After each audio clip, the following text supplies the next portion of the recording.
Hello, thanks for passing by and clicking on my YouTube channel, which is called Experienced Teachers, as it truly does, not just on the personal, but on the collective. When we don't learn from experience, personally and collectively, those experiences tends to repeat, maybe with different players, different people, but still the same theme, still the same patterns, still the same heartache. So wherever you are catching this in the world, good morning, good afternoon, and good evening. I'm new to YouTube, and kind of sharing my work in this way. There's something in me that wants to get these, videos perfect, but I'm just flowing and going to let life happen. Like today, I didn't plan to come on today. Getting ready to go to the gym, but as I age, I find myself becoming a bit more spontaneous and open to, the moment of, decision and making full use of that. So today I thought I'll continue reading from my book, Back to Love. In my last video, I read from it, and I went into chapter 1 of the first book, which is entitled Beginning of Ends. I read a little bit there, so I'm going to pick up from there and complete that first chapter. If you like this, you like what you hear, you like what I'm reading, please like, subscribe, and share. And like I said, if you read the book, please like and honestly review just how it spoke to you, and any insights it brought to you, because my being here and writing this book is about helping others, and spreading the word about healing being possible once we heal ourselves, and it's also about learning from experience, because experiences, whether it's personal or collective, that we experience as a people, only gets repeated when we're not learning what we need to hear and what we need to learn. The players may change, but it's the same story, it's the same pattern, it's the same, not getting anywhere fast movement. And my word is just to say that we can have what we want, and miracles can happen and do happens, and dreams, come true. We're here to live dreams. So that's my word. I can go on, but I'll stop. Okay, so I'm going to read, like I said, where I left off last time. So here goes. Back to Love. The Beginnings of Ends, chapter 1.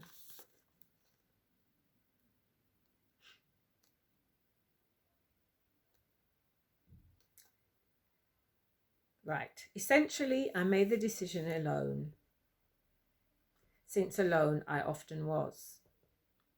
The decision was to have a child, by the way, but I encourage you to go back to the video before, and go from there to arrive here. Okay. Essentially, I made the decision alone, since alone I often was. I had been with my boyfriend Ronald for about 5 months. He was my true obsessional love. I was besotted with him, but also painfully aware that he was not meeting my needs or wants, for that matter. I was aware that the relationship wasn't at all secure, which only served to intensify my need at the time, for something more. Yeah, that's where I finished off last time, my need for something more. By then, my childhood has come to an abrupt and bitterly disappointing end, bringing with it the full realization that my mother was never going to give me the love and security I needed. My mother went abroad frequently. The day she left, I was 17.5 years old and only just with child. Perhaps being pregnant helped to cushion the blow of her latest departure. We wouldn't see her again for another 5 years. I was totally overjoyed at being pregnant, an experience that went some way towards eliminating varying degrees of sadness and loneliness, emotional states that had been a concrete part of my felt reality for as long as I could remember. It wasn't that those difficult and painful states completely disappeared, but for a time, they no longer disturbed me in the old ways. For his part, especially considering that I hadn't given him a choice in the matter, Ronald didn't seem to mind my being pregnant, which made me doubly happy. To me, that meant the child was wanted by the both of us, and so we carried on.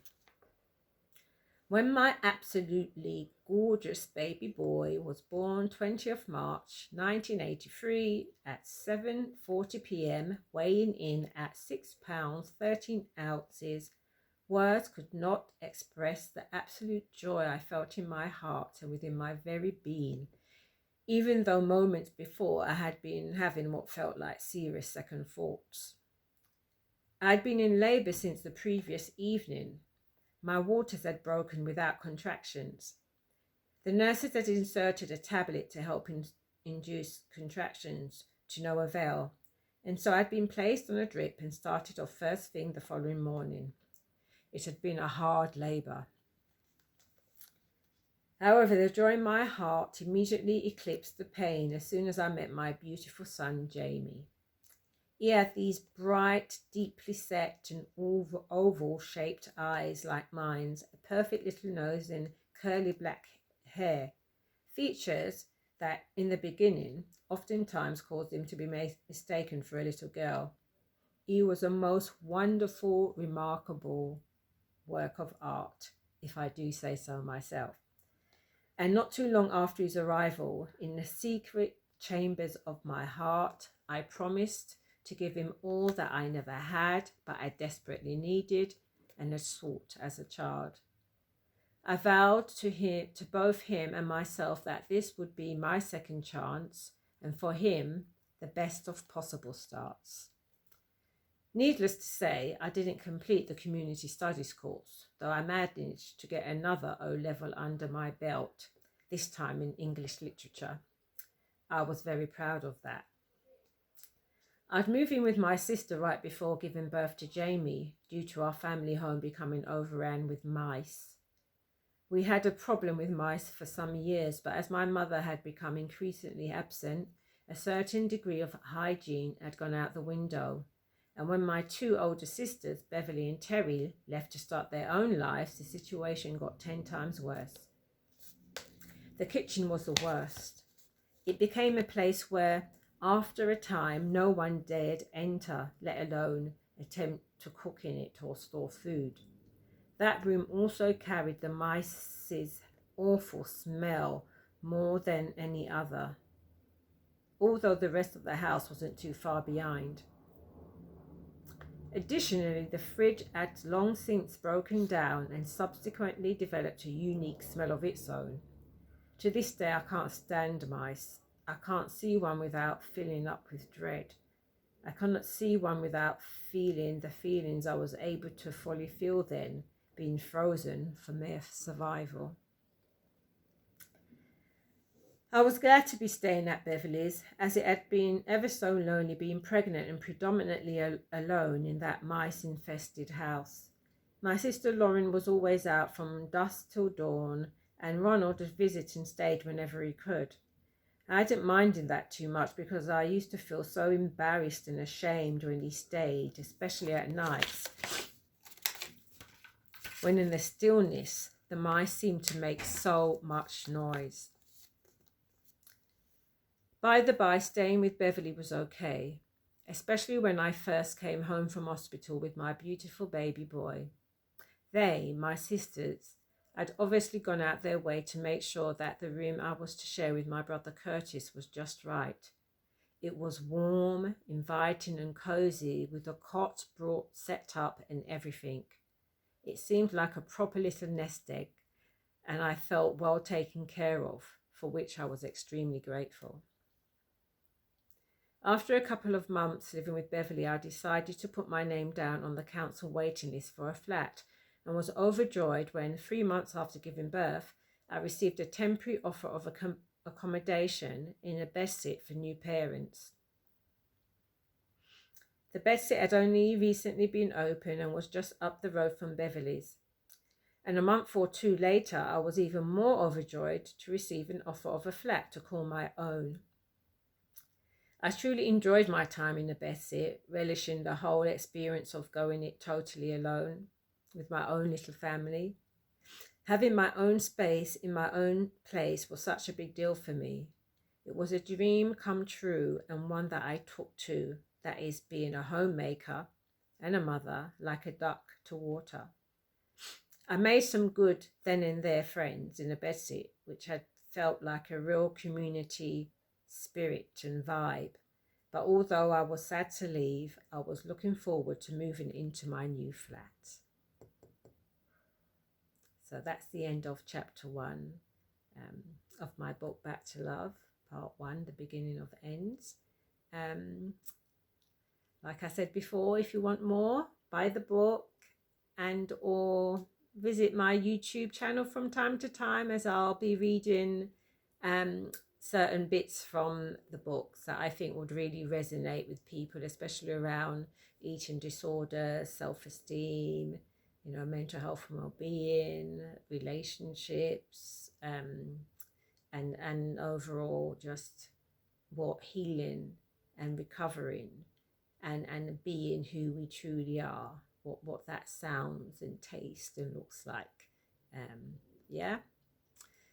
We are called here to be ourselves and to do that truly, and who we are, no matter what we've been through, has been awesomely and perfectly made, and nothing can change the shape of that, though a lot of other things can be impacted when we experience psychological trauma. Okay, so once again, if you like what you hear, see and read, like, subscribe, share, buy, review. Wishing you a wonderful, wonderful weekend. Peace and love as usual. Bye for now.